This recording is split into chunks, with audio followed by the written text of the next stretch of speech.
네, 함께 보실 말씀은 느헤미야 2장 말씀입니다. 느헤미야 2장 1절에서 20절 말씀을 다 볼 건데 우리가 같이 봉독은 3절까지 말씀만 봉독하도록 하겠습니다.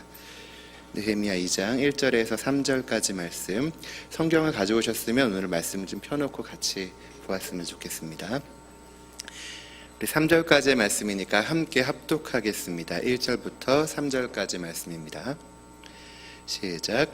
아닥사스다 왕 20년 니산월에 왕의 앞에 수레 잇기로 내가 들어 왕에게 드렸는데 이전에는 내가 왕의 앞에서 수색이 없었더니 왕이 내게 이르시되 내가 병이 없거늘 어찌하여 얼굴에 수색이 있느냐. 이는 필연 내 마음에 근심이 있음이로다. 그때 내가 크게 두려워하여 왕께 대답하되 왕은 만세수를 하옵소서. 나의 열조의 묘실 있는 성읍이 이제까지 황무하고 성문이 소화되었사오니 내가 어찌 얼굴에 수색이 없사오리이까. 아멘.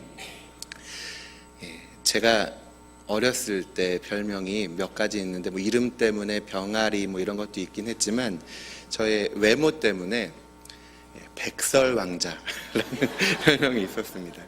지금과는 굉장히 사뭇 다른 이미지이긴 한데요. 얼굴이 너무 하얗고 또 숫기도 없고 내성적이어서 친척들이 주로 이렇게 불러준 별명이었습니다. 그러다 보니까 어디에 가도 저를 이렇게 리더감으로 보는 그런 사람은 없었는데요. 그러다가 중학생이 되니까 이렇게 공부를 좀 하는 이런 것들이 이렇게 발표가 되잖아요. 전교 몇 등이다 이렇게 나오고, 또 중학생 되면서 이제 우유를 제가 많이 마셨는데 1년에 막 20cm씩 키가 막 쑥쑥 크고 그러다 보니까 사람들은 겉모습만 주로 보잖아요. 그래서 겉모습만 보고 이제 반장을 시키는 겁니다.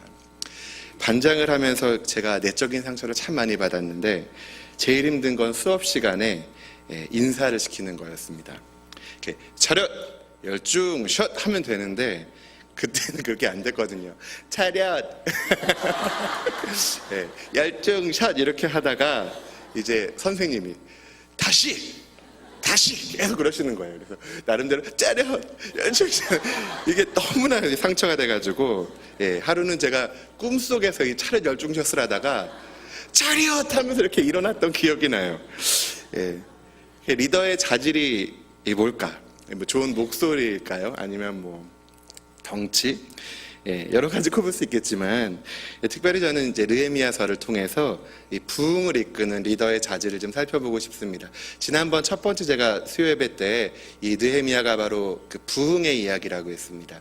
성벽, 무너진 성벽을 재건하는 이야기, 다시 부흥하는 이야기. 오늘 2장 말씀을 통해서 부흥을 이끄는 리더, 어떤 자질을 가져야 하는지 한번 살펴보기를 원합니다. 첫 번째 자질은요, 영적 센스입니다. 영적 센스라는 말은 이제 우리 교회에서 많이 쓰는 말이죠. 실은 전 아직도 좀 어색해가지고 제가 이렇게 대표로 기도할 때는 영적인 민감함 이렇게 좀 바꿔서 이렇게 대표 기도를 좀 했는데, 실은 지난 주일날도 제가 3부 예배 대표 기도를 하면서 담임 목사님에게 영적인 민감함을 이렇게 하다 이게 발음이 좀 안 되더라고요. 꼬여가지고 안 되겠다. 나도 이제 영적 센스라고 바꿔야겠다. 우리 느헤미야가 오늘 말씀에 어떤 영적인 센스를 보여주는지 한번 같이 보면 좋겠는데요. 3절 말씀 같이 아까 읽었는데 3절 말씀에 이제 느헤미야가 말하기를 나의 열조의 묘실 있는 성읍이 이제까지 황무하고 성문이 소화되었다. 너에게 왜 지금 근심이 있느냐, 이런 그 왕의 질문에 지금 나의 이 열조가 묻혀있는 바로 그곳이, 열조의 묘실이 있는 성읍이 이제 불탔다, 이렇게 말하고 있어요. 5절에도 똑같이 나의 열조의 묘실이 있는 성읍이라는 말을 하고 있어요. 여기가 어디죠, 여러분? 예루살렘이거든요. 근데 예루살렘이라고 딱 말하지 않고 나의 열조의 묘실이 있는 성읍 이렇게 말하는 게요, 상당히 센스 있는 표현이라고 다들 이렇게 신학자들이 말합니다. 왜냐하면 이 말을 들었던 아닥사스다가 좀 불쌍한데 이런 마음이 들게 만들어주는 그런 표현이거든요. 예루살렘이 지금 무너졌답니다 그러면 쟤 뭐야 이랬을 텐데, 열조의 묘실이 있는 성읍. 또 두 번째로 보면요, 6절 말씀 한번 읽어볼까요? 시작. 그때에 왕후도 왕의 곁에 앉았더라. 왕이 내게 이르시되 내가 몇 날에 행할 길이며 어느 때에 돌아오겠느냐 하고 왕이 나를 보내기를 즐겨 하시기로 내가 기한을 정하고. 여러분 실제로 느헤미야가 이 예루살렘에 갔다 온 기한을 느헤미야 5장에 보면 기한이 한 12년이 되었던 걸 알 수 있어요. 근데 여러분 여기서 지금 느헤미야가 왕에게 얼마나 걸리겠느냐 했을 때 12년이 걸릴 것 같습니다 라고 말했을까요? 안 했을 것 같아요. 역시 신학자들이 여기다가 달아놓기를 그렇게 12년이라고는 말하지 않았을 것이고 적당한 기한을 말했을 것이다 라고 이렇게 말하는데, 이것도 역시 어쩌면 그 영적인 센스가 발휘되었다라고 말할 수 있겠습니다. 실은 이런 것들이 좀 센스 있다라고 할 만한 자질들인데 그냥 일반적인 센스를 넘어서는 것인 걸 보여주는 거는요, 4절 말씀에 보면 읽어볼까요? 시작. 내가 왕이 이르시되 그러면 내가 무엇을 원하느냐 하시기로 내가 곧 하늘의 하나님께 묵도하고, 이렇게 살짝 기도하는 그 모습들을 보여주고 있죠. 8절 말씀에 이런 말씀이 있습니다. 내 하나님의 선한 손이 나를 도우심으로 왕이 허락하고, 왕이 허락한 이 일을 하나님이 도우셨다 이렇게 좀 느끼고 있는 거예요. 12절 말씀에 보면 내 하나님이 내 마음을 감화하사, 지금 느헤미야가 지금 이렇게 사람들에게 나중에도 말씀드리겠지만 말하는 그런 과정 속에서 이렇게 감추고 있다가 그 계획을 말하게 되는데, 그런 것들 역시 하나님이 마음을 감화하셨다 이렇게 말하고 있어요. 이런 장면들이 저는 느헤미야를 읽을 때마다 굉장히 은혜를 많이 받는 구절들인데요.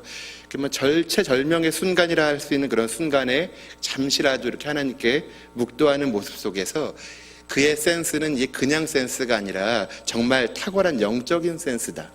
하나님 앞에서 항상 민감하게 반응하는 그의 삶을 보여주는 것이다. 이런 것들을 볼 수 있습니다. 매사에 하나님을 인정하고 있고 하나님이 어떤 일을 하시는지를 볼 수 있는 영적인 감각, 영적인 센스가 발달한 사람이라는 것을 보여주는 것입니다. 지도자가 가져야 되는 영적인 센스, 바로 이렇게 매사에 하나님을 인정하고 하나님과 긴밀한 교제를 누릴 때에만 얻어지는 것이라고 할 수 있습니다. 하나님은 온 우주 만물의 통치자이시고 주인이십니다. 역사의 주관자이십니다. 그분은 지혜의 왕이십니다. 그래서 하나님의 인도하심을 받는 리더는 하나님의 뜻이 무엇인지를 알고 그 뜻을 향하여 가기 위한 최선의 길이 무엇인지 분별하여 아는 사람입니다. 심지어 그것이 막 오랫동안 심사숙고하지 않았어도 순간의 기지에서도 나올 수 있습니다. 느헤미야처럼 말이죠. 구역을 이끌고 있는 여러분 리더로서 우리들에게도 영적인 센스가 필요합니다. 지금 우리 구역에 필요한 것이 무엇인지 깊이 연구하지 않아도 이렇게 어느 정도 감으로 알 수 있는 그런 센스, 또 모임을 인도함에 있어서 어떤 용어를 사용해야 되는지, 또 구역원들이 그래야 상처받지 않을 것인지 이런 것들을 감지하는 센스, 또 여러분 부응하는 이런 모임의 리더에게는 탁월한 이런 영적인 민감함이 있는데, 이런 영적 센스는 한순간에 생기는 것이 아니라 많은 경험이 필요하고 또 말씀에 대한 안목, 또 기도를 통해서 주님과 긴밀한 교제를 나눌 때 그것이 바로 뒷받침이 되어서 이런 영적인 센스가 생기는 것입니다. 매사에 주님을 인정하고 말씀과 기도로 영적인 민감함을 키워나가시는 여러분 되시기를 주님의 이름으로 축원합니다. 두 번째 자질, 저는 그걸 철저함, 단호함 이런 것들로 한번 정의해 봤는데요. 우리 5절 말씀 같이 한번 볼까요? 5절에 4절에 실은 이제 왕이 물어봤거든요. 무엇을 원하냐 했더니 5절 말씀입니다. 시작. 왕에게 구하되 왕이 만일 즐겨하시고 종이 왕의 목전에서 은혜를 얻었사오면 나를 유다 땅 나의 열조의 묘실 있는 성읍에 보내어 그 성을 중건하게 하옵소서 하였는데, 왕이 물어보고 있는데 자신의 요구를 단호하게 말하고 있죠. 굉장히 분명하게 말하고 있습니다. 저는 실은 잘 못해요. 이렇게 왕, 어른 이런 물어보면 네, 이러다가 그냥 많은 경우가 되게 많은데요. 단호하게 탁탁 말하고 있는 그의 모습을 보게 됩니다. 또 우리 계속 이어지는 7, 8절 말씀을 보면은요, 계속 이렇게 왕이 그러면 어떻게 얼마만큼 갔다 오겠느냐 이런 것들을 물어보고 대답하면서 계속 그의 말들을 이어가고 있거든요. 7, 8절 말씀 한번 같이 읽어볼까요? 시작.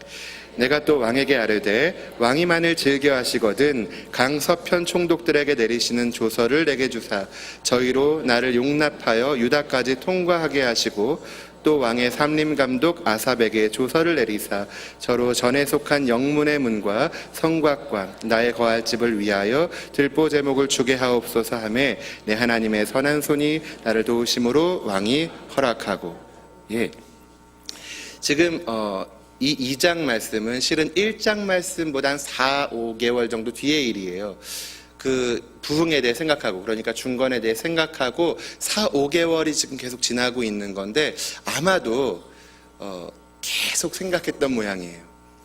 부흥에 대해서, 예루살렘 성의 재건에 대해서 계속 생각했을 것 같아요. 그러니까 지금 무엇이 필요하냐고 말할 때 다다다다다 나오는 겁니다. 첫째는 뭐, 둘째는 뭐, 셋째는 뭐, 넷째는 뭐, 이게 나오는 거예요.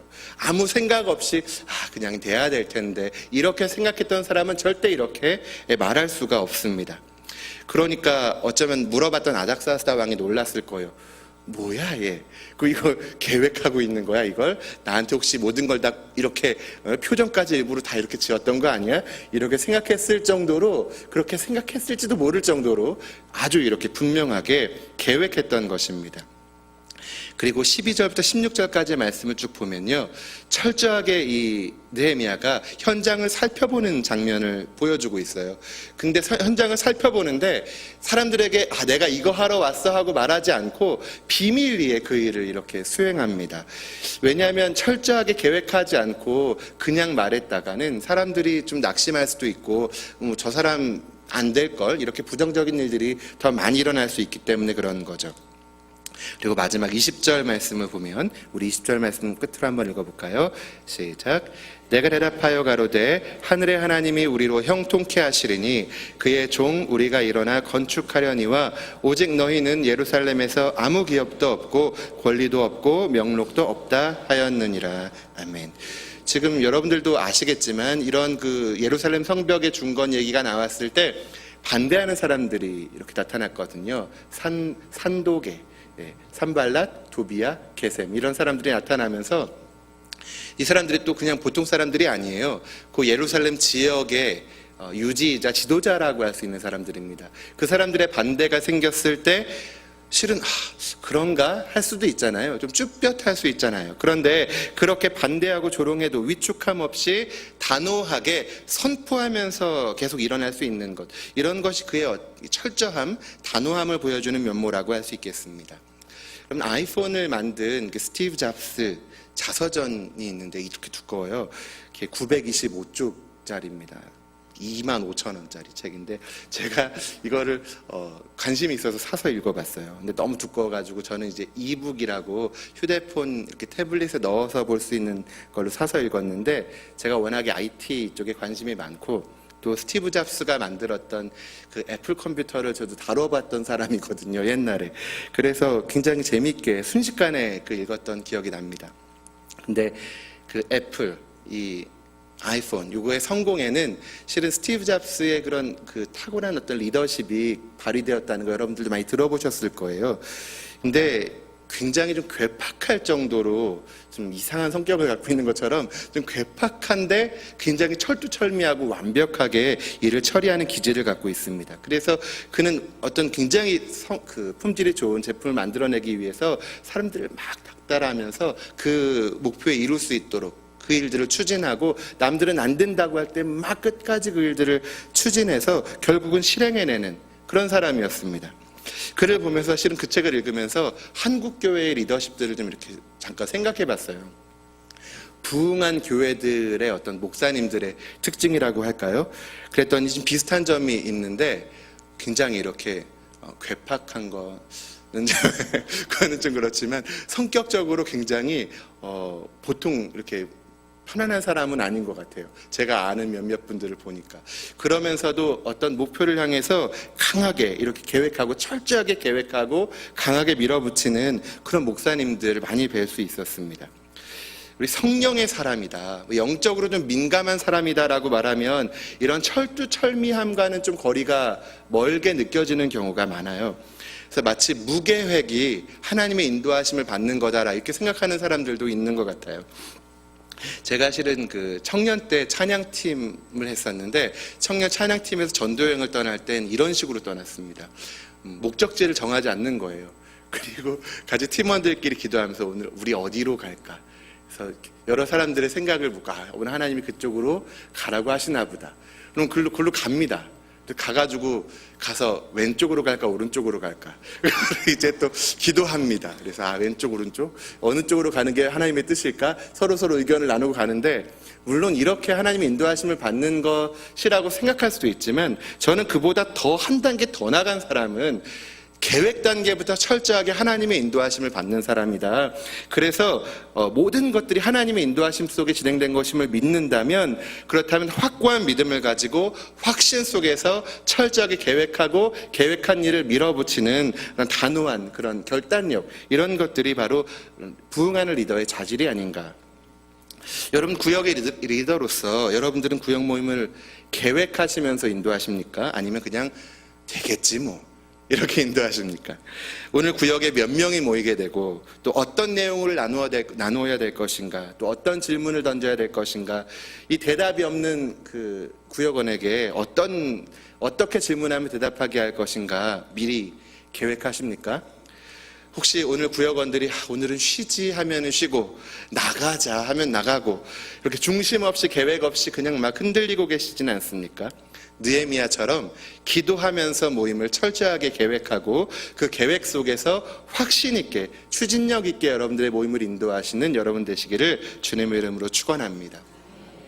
끝으로 우리 부흥을 이끄는 부흥의 사람, 부흥을 이끄는 리더의 자질, 저는 끝으로 그걸 비전의 사람이다라고 이렇게 잡아봤어요. 느헤미야가 바로 비전의 사람이었어요. 자질이라고 말하기엔 조금 애매하다 싶을 수도 있겠는데요, 부흥을 이끄는 리더라면 비전의 사람이어야 한다는 것입니다. 느헤미야는 예루살렘 성벽의 재건을 오랜 시간 동안 그렇게 계획해 왔습니다. 그리고 실제로 그 일을 수행할 수 있는 권한을 얻게 되었을 때 철저하게 그 일을 진행해 왔습니다. 특히 폐허가 된 예루살렘 성벽 비밀리에 돌아보고 상황을 정확하게 파악한 다음에 그 다음에 17절, 18절처럼 그렇게 말했습니다. 우리 17, 18절 한번 읽어보겠습니다. 시작. 후에 저희에게 이르기를 우리의 당한 곤경은 너희도 목도하는 바라. 예루살렘이 황무하고 성문이 소화되었으니 자 예루살렘 성을 중건하여 다시 수치를 받지 말자 하고, 또 저희에게 하나님의 선한 손이 나를 도우신 일과 왕이 내게 이른 말씀을 고하였더니 저희의 말이 일어나 건축하자 하고 모두 힘을 내어 이 선한 일을 하려 하매. 아멘. 그는 지금 이 모든 상황을 다 파악하고 난 다음에 이걸 어떻게 말해야 될지까지도 꼼꼼하게 잘 생각했던 것 같아요. 마치 연설문을 작성하는 것처럼. 그래서 성벽을 중건하고 우리가 이렇게 다시 세워야 수치를 받지 않을 거라는 것, 이것을 통해서 사람들에게 동기부여를 하고, 또 하나님께서 그동안 나를 어떻게 도우셨는지를 이렇게 차곡차곡 간증하는 겁니다. 그러면 이 일이 그냥 저 사람이 원해서 되는 게 아니라 하나님께서 이걸 하고 계시는구나, 이런 것들을 알게 되고요. 또 계속해서 왕에게 이렇게 어떤 말을 했더니 왕이 이런 명령을 주고 이런 조서들을 주었다, 이런 것들을 이렇게 쭉 말해주니까, 그러니까 결국은 하나님께서 이 일들을 하고 계시는구나 사람들이 느낄 수 있게 되는 거예요. 철두철미함을 보여주는 것이라고 할 수 있겠는데, 동시에 이것이 바로 느헤미야가 비전의 사람이었기 때문에 가능한 일이라고 생각합니다. 비전의 사람이란 누구냐면 하나님이 주신 꿈을 계속해서 생각하면서 계획하고 그 꿈이 이루어질 수 있도록 노력하고, 결국은 그 꿈이 이루어질 수 있도록 주변 사람들과 함께 그 꿈을 실현해가는 사람입니다. 이 꿈꾸는 다락방이라는 책이 있는데 그 책에 보면 생생하게 꿈을 꾸면 이루어진다, 이런 말이 있어요. 그래서 그걸 굉장히 마음속에 많이 두고 노력하시는 분들 많이 봤습니다. 회사, 기업을 운영하시는 분들일수록 그걸 책을 되게 좋아하시더라고요. vivid dream 이렇게 해가지고 realize dream, 그 꿈이 이루어지는 것은 vivid dream이다. VD 공식까지 이렇게 써놓고, 저 우리 교인들하고 이렇게 카톡하다 보니까 그걸 이렇게 써놓으신 분도 계시더라고요. 지난번 3대 교구 헌신 예배 때 우리 김남욱 목사님께서 슈퍼맨이 되는 꿈을 꾸셨다는 얘기를 하셨는데, 실은 저도 비슷하게 하늘을 나는 꿈을 참 많이 꿨었습니다. 정말 많이 꿨는데요. 심지어 내가 원하는 만큼 높이 올라갈 수 있습니다. 꿈에서 이렇게 하면 내가 하늘을 뜨지, 위기를 당하면 나는 이렇게 하면 돼 하고 이렇게 꿈속에서 하늘을 자유자재로 날아다니는 거예요. 어떻게 하냐면 뒷목에다가 힘을 탁 주면은 몸이 붕 떠오릅니다. 이게 꿈속에서 있었던 일이에요. 보통 우리가 성인이 되고 나면 이게 꿈인지 생시인지 구별을 보통 하잖아요. 근데 너무 그 꿈을 자주 꾸고 그 꿈이 너무 좋아서 자꾸 꾸다 보니까 꾸고 싶을 때마다 꿨던 것 같아요. 그러다 보니까 진짜 난 날 수 있는 게 아닐까? 30살 좀 넘어서도 잠깐 그런 생각을 해봤던 적이 있어요. 그래서 아무리 해도 안 되더라고요. 꿈이었구나. 예. 아무리 생생하게 꿈을 꿔도 이루어지지 않은 꿈이 있습니다. 저같이 이렇게 말도 안 되는 꿈을 꾸면 안 되는 거죠. 이런 꿈을 꾸는 사람을 비전의 사람이라고 말하지 않습니다. 망상가다 이렇게 말하죠. 비전의 사람은 생생하게 꿈을 꾸는데 하나님이 주신 꿈을 꾸는 사람입니다. 제가 현실 속에서 만난 이런 비전의 사람들이 몇 분 계시는데 한 분은 지금은 고인이 되신 그 온누리 교회 담임 하용조 목사님이셨어요. 개인적으로 배웠던 건 아니었는데 온누리 교회하고 지구촌 교회하고 이렇게 교역자들이 함께 교제하는 시간이 있어서 또 운동하고 저녁 먹으면서 같이 교제를 했는데 온누리 교회 교역자들은 우리 그 이동훈 목사님에게 또 지구촌 교회 교역자들은 하용조 목사님에게 궁금한 거 다 질문하기 이런 거였습니다. 그때 한 그 용감한 지구촌 교회 교역자 한 명이 하용조 목사님에게 질문을 했습니다. 멀티 캠퍼스 사역이 정말 하나님께서 원하시는 거라고 생각하십니까? 뭐 이런 거였는데요. 그게 실은 멀티캠퍼스 자세하게 말씀드리진 않겠지만 당시 온누리 교회가 굉장히 추진을 강하게 하고 있는 사역이었고 지금도 이렇게 진행을 하고 있는데 신학교 안에서는 조금 여러 찬반이 많았던 그런 내용이었거든요. 역시 용감하다 저 목사님 그랬는데 하용조 목사님이 그 말씀에 대한 대답을 쭉 주시는데 그래 맞아 멀티캠퍼스 해야지 이렇게 저도 좀 반대하는 그런 입장이었는데 말씀을 쭉 듣다 보니까 맞구나 그래야 되는구나 이런 생각이 들 정도로 이제 비전의 사람은 탁월하게 자기의 생각을 하나님이 주신 꿈을 다른 사람들에게 나누는 그런 능력이 있으시더라고요. 비전의 사람이라면 둘째 가면 서러울 우리 담임 목사님 계시죠. 제가 작년 12월 말에 우리 교회에 부임하게 되었는데 백경선 국장님하고 면접을 1차로 하고 2차로 담임 목사님을 만나 뵙게 되었습니다. 근데 실은 1차 백경선 국장님하고 면접하면서는 너무 무서워가지고 지난주에 안 무섭다 그러셨는데 진짜 좀 무서웠어요. 네, 너무 무서워가지고 떨어졌구나 라고 생각하고 그리고 한참 포기하고 그래도 담임 목사님을 만나야 된다고 하시길래 담임 목사님을 딱 만나 뵈었는데 담임 목사님께서 이 학교 사역 그리고 또 자연스럽게 저희 아이 막내 그 장애가 있는 막내에 대한 이야기를 옮겨가면서 우리 교회가 하고 있는 이런 복지 사역들에 대해서 나눠주시는데 나도 중앙교회에서 사역하고 싶다 이 마음이 이렇게 올라오는 거예요.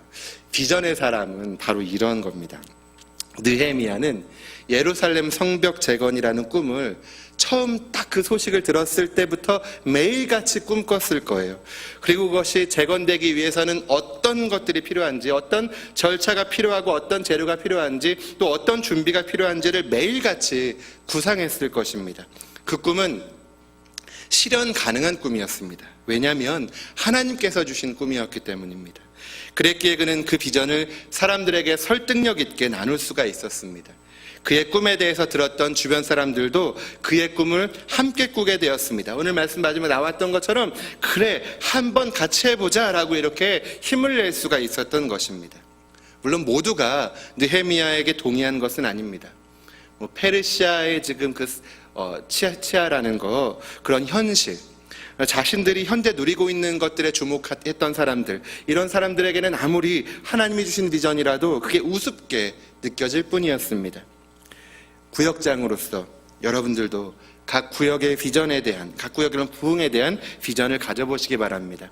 지금 그대로의 구역이 아니라 구역원들의 영적인 성숙을 그려보고 또 그 구역이 배가하는 꿈을 꾸어보십시오. 그리고 그 꿈을 생생하게 계속 꾸는 것입니다. 지금 그 일이 일어나고 있는 걸 보고 더 강화시켜가는 것입니다. 그 비전을 더욱 현실로 만들기 위해서 내가 무엇을 해야 되는지 계획하고 실현해가는 것입니다. 그리고 그 비전을 여러분들의 동역자, 구역원들과 함께 나누면서 함께 동역하는 것입니다. 또 여러분, 우리는 교회의 부흥이라는 가장 중요한 꿈을 함께 꾸는 사람들이어야 합니다. 담임 목사님 한 분의 꿈이 아니라 우리의 꿈이 되게 해야 합니다. 현실을 무시해서는 안 되지만 현실에만 집중하고 현실에 매몰되어 버리면 우리가 바로 산발랏 도비아 게셈이 될 수 있습니다. 아니, 우리는 느헤미야가 되고 우리가 느헤미야의 동역자가 되어야 합니다. 우리 교회의 부흥을 함께 꿈꾸는 것입니다. 성도들의 믿음이 날로 성숙해 가면서 우리 중앙교회 때문에 수원이 살맛나게 되는 꿈, 교회 건물과 학교까지 사람들로 가득 넘쳐나는 꿈, 우리 교회의 부흥으로 인해서 믿는 사람들이 계속하여 늘어나 수원이 거룩한 주님의 도시가 되는 꿈, 우리나라 교회들 계속하여 다시 부흥하여서 마지막 날 땅끝까지 주님 복음을 증거하는 그런 하나님의 칭찬받는 나라가 되는 꿈, 이것은 몇몇 목회자들의 꿈이 아니라 많은 물소리의 환상을 보았던 사도 요한의 꿈이기도 했고 십자가 위에서 다 이루었다고 하신 예수 그리스도의 꿈이었고 그리고 인류 구원을 계획하신 하나님의 꿈이었습니다. 이제 그 꿈이 우리의 꿈, 나의 꿈이 되게 해야 할 때입니다. 매일 꿈속에서 주님의 꿈을 꾸고 부흥의 꿈을 꾸십시오. 생생하게 그 꿈을 꾸는 것입니다. 바로 이 자리에 보인 우리로부터 부흥이 시작될 것임을 믿으시기 바랍니다. 그렇게 부흥을 꿈꿀 때 주님께서 우리들을 부흥의 일꾼으로 사용해 주실 것입니다. 우리를 통하여 부흥을 이루실 것입니다. 주님께 부흥의 일꾼으로 쓰임받는 우리 모두가 되시기를 주님의 이름으로 축원합니다. 우리 시간 함께 통성으로 한번 기도하겠습니다. 주님, 우리 중앙교회의 부흥을 주옵소서. 주님, 우리 리더들이 부흥을 이끌어가는 자질을 갖추어가게 하여 주시옵소서.